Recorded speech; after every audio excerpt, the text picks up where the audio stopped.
Hello and welcome back to Cat Trackers. My name is Juhi Priya और बहुत दिन हो गए थे हमने पैराजंबल सॉल्व नहीं किया, तो today I am back with a very fresh new session of parajumbles that will solve in just 10 minutes. How cool is that?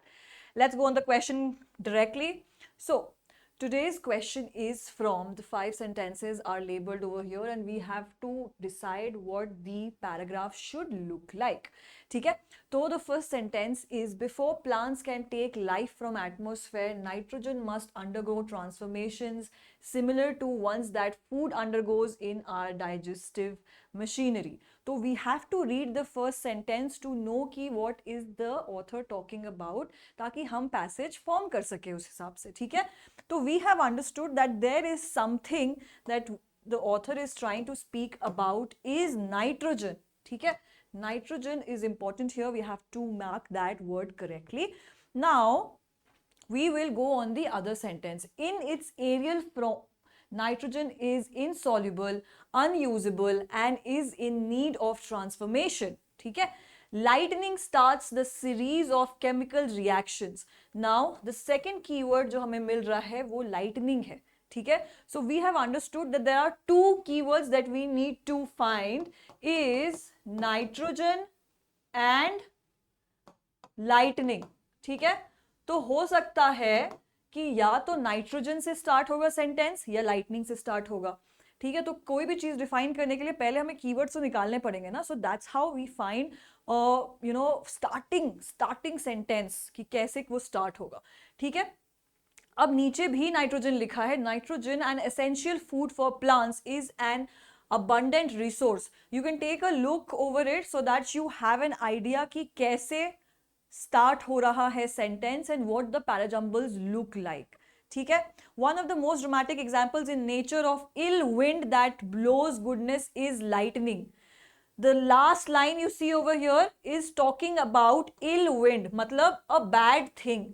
ठीक है, तो author is telling about a bad thing, पर उसमें भी उसने बताया है that blows goodness in lightning, और उसने तुरंत ही एक गुड एलिमेंट ऐड कर दिया है.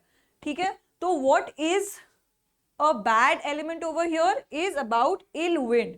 ठीक है, तो हो सकता है कि ये पैराग्राफ यहां से स्टार्ट हो रहा हो जहां पे ऑथर ने बताया है कि स्टार्टिंग कहां से हुई है, एक इल विंड से हुई है. So he is trying to introduce a bad element and then switch it to a good element so that we have a connection over it. एक sequence बना रहे हैं हम यहाँ पे.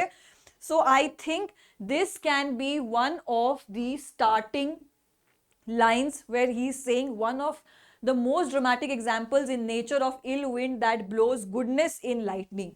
ठीक है, so this can be an example of the starting sentence. उसके बाद now we have to go either on lightning or on nitrogen.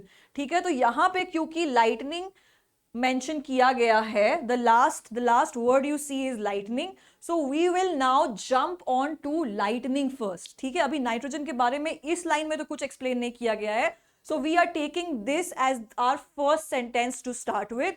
now we will jump on. देखो यहाँ पे दो ऑप्शंस है, एक तो नाइट्रोजन से स्टार्ट हो रहा है, एक लाइटनिंग से स्टार्ट हो रहा है. ठीक है, तो we will now first go to lightning because हम यहां से कनेक्शन जोड़ रहे हैं. ये कनेक्शन आपको याद रखना है, ये बहुत बेसिक टिप मैं दे रही हूं आपको. आपको ये याद रखना है कि आपको कनेक्शंस कैसे जोड़ने हैं. ठीक है, मतलब 1 से 2 पे कैसे जाना है. ठीक है, तो lightning starts the series of chemical reactions, chemical reaction that needs to happen to nitrogen. अब देखो लाइटनिंग से सीधे आके ये नाइट्रोजन पे आ रहा है, तो the other sentence that we'll take is will be from nitrogen. ठीक है, that's how we build a connection. तो lightning starts a series of chemical reaction. यहाँ पे chemical reaction बताया जा रहा है that needs to happen to nitrogen, ultimately helping it nourish our earth. Now you see, helping it nourish our earth is also something that the author is talking about in goodwill. है ना, यहाँ पे जहाँ पे उसने एक bad element add किया था, उसके बाद उसने फिर बताया कि goodness in lightning will help in nourish our earth. You get the connection? So this will be our second sentence that we are starting with. ठीक है, चलो now we find out what should be our third sentence. तो जैसे कि मैंने कहा कि अब क्योंकि इसने नाइट्रोजन ऐड कर दिया है, he has added nitrogen to it. Now we will go to nitrogen कि आखिर नाइट्रोजन के बारे में बात क्या हो रही है ना? ये दोनों सेंटेंस हम अभी नहीं लेंगे क्योंकि यहाँ पे आप बिफोर प्लांट के बारे में बात कर रहे हो. If we talk about nitrogen तो पहले हम प्लांट के बारे हम धीरे धीरे जाएंगे, ठीक है. अगर वो पहले से स्टार्ट कर देता कि प्लांट ग्रीन होता है, प्लांट में ये होता है, फोटोसिंथेसिस करता है, तो फिर हम प्लांट से जरूर स्टार्ट करें.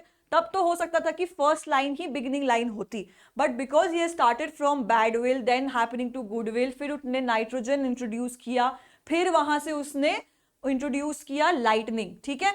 तो ऐसे हम कनेक्शन बना रहे हैं. Now nitrogen an essential food for plants. Now you see कैसे हम connection बिठाएंगे.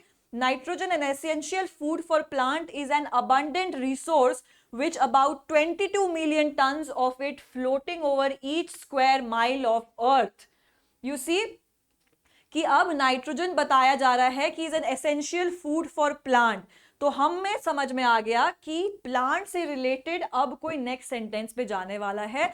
And that's how this sentence looks like, जहां पे वो बता रहा है कि is an abundant resource with 222 million tons of its floating over earth square mile of earth, है ना. this is how he is trying to explain कि plant कितना necessary है हमारे environment के लिए, and how nitrogen is trying to help plant spread over each square mile of earth. ठीक है. so now that we have seen that he has introduced nitrogen, we'll now see कि अब क्या हो रहा है when he is saying floating.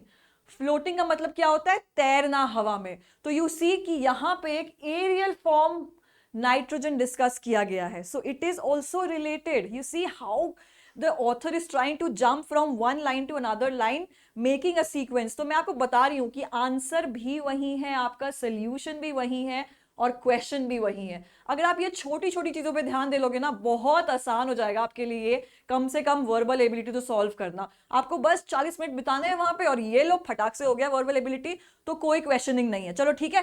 Floating के साथ अब हम जाएंगे सीधे अपने एरियल फॉर्म में, ठीक है. Now in its aerial form nitrogen is insoluble, unusable and is in need of transformation. ठीक है. अब ट्रांसफॉर्मेशन से अब कैसे ऑथर जंप करेगा, चलो बताओ बताओ. अब तो मतलब मैं थोड़ा साइड हट जा रही हूं, आप खुद देखो कि अब ट्रांसफॉर्मेशन से उसने कहां पे ट्रांसफॉर्म कर लिया है दूसरे सेंटेंस में. ठीक है. तो ये बता रहा है कि aerial form nitrogen is insoluble and unusable when it is in need of transformation. ठीक है. तो हमने क्या देखा था, 5 5 3, फिर हम नाइट्रोजन में गए 4, and now we have our answer which is 2. ठीक है. now we are left with to giving it a base. कि किस बारे में बात हो रही है भाई. नाइट्रोजन बात कर लिया, लाइटनिंग बात कर ली, एरियल फॉर्म बात कर लिया, ट्रांसफॉर्मेशन बात कर लिया, लेकिन रूट क्या था उसका, रूट था प्लांट. ठीक है. तो अच्छा आराम से पढ़ते हैं ये sentence. Before plants can take life from atmosphere, nitrogen भी इंट्रोड्यूस हो गया है, must undergo transformations भी इंट्रोड्यूस हो गया है, similar to ones that food भी इंट्रोड्यूस हो गया है, undergoes in our digestive machinery. ठीक है.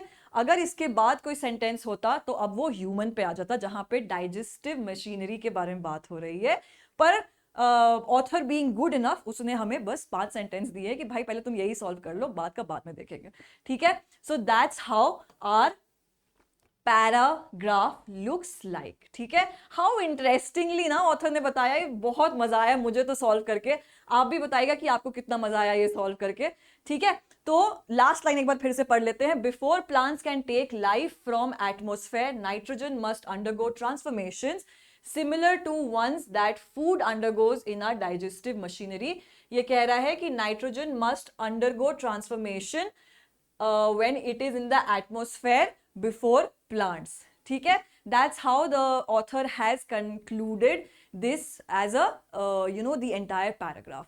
चलो ठीक है. आई थिंक आपको ये बहुत मजा आया होगा, और ऐसे सीरीज में और लेते आऊंगी. मैंने पैरा कंप्लीशन भी करवाया था, मैं वो यहाँ पे लिंक कर दूंगी so that you have an idea कि पैरा कंप्लीशन कैसे लगता है. ठीक है. लाइक शेयर और भूलेगा मत सब्सक्राइब करना, because we are bringing a lot of content for you. Thank you so much for watching this session, and I would await your answers over here. अगर आपको ऐसे भी कुछ सेशंस चाहिए, please welcome, all your questions are welcome and I'll address all of those. Thank you so much and have a very good evening.